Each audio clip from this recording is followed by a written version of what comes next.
dementia उपरे उच्चतर संपादक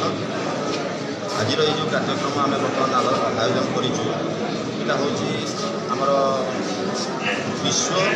अल्जाइमर दिवस 2025 प्रति वर्ष पर ए वर्ष सारा पृथ्वी में अल्जाइमर डे सेलिब्रेशन करा सेप्टेम्बर 21 तारिख किंतु ओडिशा रे ये जो डिमेंशिया अल्जाइमर आ पार्किंसन जो गोटे डिजीज वरिष्ठ नागरिक मानक से बहुत कम लोग से जानी से महत्व उद्देश्य जो प्रोग्राम आमको ओडिया भूला रोग बोली कहुए से सामाजिक स्तर में सरकार स्तर में मेडिकल साइंस रे प्रत्येक क्षेत्र में गोटे बड़ आह्वान छिड़ा यही परिप्रेक्षी में आपण मैंने खुशी हे प्रथम थर पर डिमेंशिया इंडिया अलायंस बैंगलोर ये रोग उपरे डिमेंशिया रोग उपरे काम कर स्पेशल एजेंसी वर्ल्ड ओडिशार 16 संस्था सहित आम सहित से हाथ मिलई प्रथम थर पर ये गोटे नूतन शाखा खोली आम सहित जे आगामी दिन में ओडिशा रे डिमेंशिया रोग पीड़ित सीनियर सिटीजन्स बा बुद्ध बुढ़ा मानक आम सेवा दे पारे आप मैंने आश्चर्य हे ओडिशा आजिका दिन में सारा भारत में द्रुत गति में वृद्ध अवस्था को जाऊँ प्राय 70 लाख लोक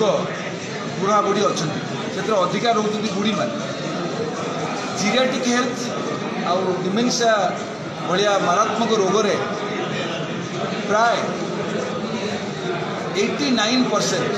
99% लोक पीड़ित से ना स्वास्थ्य भाया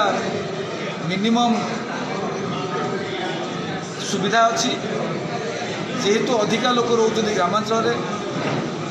सहरांचल केवल भुवनेश्वर को छाड़ीदे ये रोग को डाक्तर माने साधारण रोग भाव विवेचना करोटी अधिका स्पेशलाइज सर्विस दरकार जमीती कि परिवार स्तर में जो माने जत्न नौथिले से माने तांको एका छाड़ी दौरान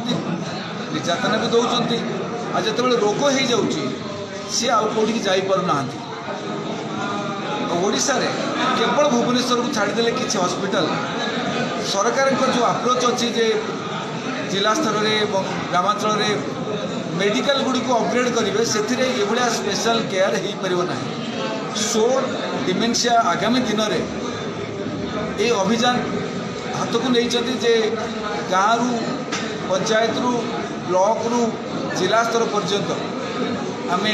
स्कूल कॉलेज डाक्तर हॉस्पिटल ये समस्त को नहीं या गोटे सचेतनता अभियान आरंभ करूँ द्वितीय आपने जानते केयर गिवर्स प्रोफेशनल और स्किल्ड केयर गिवर्स आवश्यकता ये बेसी था सेटा बर्तमान बहुल परिमाण में कम अच्छे जिते आम 70 लाख लोक अच्छा 89% सफर कर 1000 2000 3000 भाया अच्छा से गैपटा आम फिलअप करूँ आसता 2036 मसीहा भितर आशा करूँ जे 10,000 केयर गिवर सृष्टि करी गाँ गहली बुढ़ा बुढ़ी मान नियोजन कर सरकार को विषय अवगत कर डिमेंशिया उपरे समस्त को सचेतन करी आगामी दिन में सरकार सहित मिसी कॉर्पोरेट सहित मिसी इनोवेटिव कार्यक्रम हाथ को नबू बोली आशा रखीचु ट्रेनिंग कैपेसिटी बिल्डिंग हूँ बड़ जिनस आपण मैंने आहरी गोटे कथा मन रखु जदि आम अर्ली स्टेज रे स्क्रीनिंग करती एवं ट्रीटमेंट करती प्राय जो प्रिविलेंस अच्छी जो सारा भारत रे आगे चाहूँ कहीं गत 10 वर्ष